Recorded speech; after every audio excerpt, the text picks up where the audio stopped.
ଆପଣମାନେ କେମିତି ଅଛନ୍ତି? ମୁଁ ଆଶା କରୁଛି ଆପଣମାନେ ବହୁତ ଭଲରେ ଥିବେ। ଏଇଠି ଦିଦି ଆସିଛନ୍ତି, ସବୁ ପୋଛାପୋଛି କମ୍ପ୍ଲିଟ୍ କରିଦେଲେ। ତାପରେ ଓଭେନ୍‌ରେ ମୁଁ ଏଠି ଟିକେ ତରକାରୀ ଗରମ କରିଦେଲି, କାହିଁକିନା ଜଲ୍ଦି ରୋଷେଇ କରିଦେଇଥିଲି।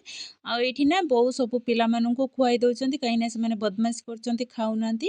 ଆଉ ସେଥିପାଇଁ ବୋଉ ଖୁଆଇ ଦେଉଛନ୍ତି। ଛୋଟଠାରୁ ବଡ଼ ଯାଏଁ ଆମ ଘରେ ସମସ୍ତଙ୍କୁ ବୋଉ ଠିକ୍‌ଠାକ୍ ହିଁ ଖୁଆଇ ଦେବେ, ଯିଏ ବି ଖାଇବାରେ ପ୍ରୋବ୍ଲେମ୍ କରିବ। ତାପରେ ମୁଁ ଏଇଠି ଖାଇଦେଲି। ଆଉ ଏଇଠି ନା ଜ୍ୟୋତିଷ ଆସିଛନ୍ତି ଜାତକ ନେଇକି, କାହିଁକିନା ବୋଉ କହିଥିଲେ ବୋଉ ଆସିଛନ୍ତି ବୋଲି, ସେ ନେଇକି ଆସିଛନ୍ତି। ତାଙ୍କୁ ଟିକେ ମିଠା ଚାହା ଏମିତି ଦେଇଦେଲି। ଦେଇ ସାରିଲା ପରେ ଏଠି ଡୁଗୁକୁ ଟିକେ ଜର ଲାଗୁଥିଲା, ସେଥିପାଇଁ ଆମେ ବାହାରିଲୁ ହସ୍ପିଟାଲ। ଏଇଠି ପିଲାମାନଙ୍କ ପାଇଁ ଟିକେ ମୋମୋସ୍ ନେଇ ଆସିଲୁ।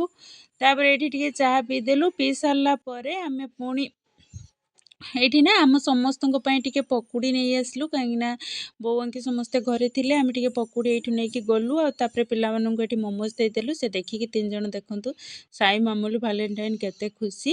ତାପରେ ଆମେ ପୁଣି ବାହାରିଲୁ, କୁଆଡ଼େ ଯାଉଛୁ ପୁଣି ଦେଖାହବ ନେକ୍ସଟ ବ୍ଲଗ୍‌ରେ। ରହିଲି। ହର ହର ମହାଦେବ। Thank you.